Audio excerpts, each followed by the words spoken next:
Today we were honored to receive a check for $8,000 by the Texas Chemistry Alliance and Valero Refinery.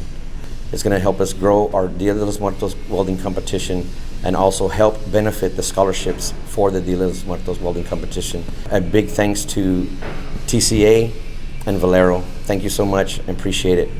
The Texas Chemistry Alliance is honored to have had Del Mar Welding Program participate in our first annual Sweethearts and Shotguns event sponsored by Valero Refinery. This gives us an opportunity to help raise money to get our youth prepared for the workforce. This gives them an opportunity to network, and it bears value for the community as well as for the industry.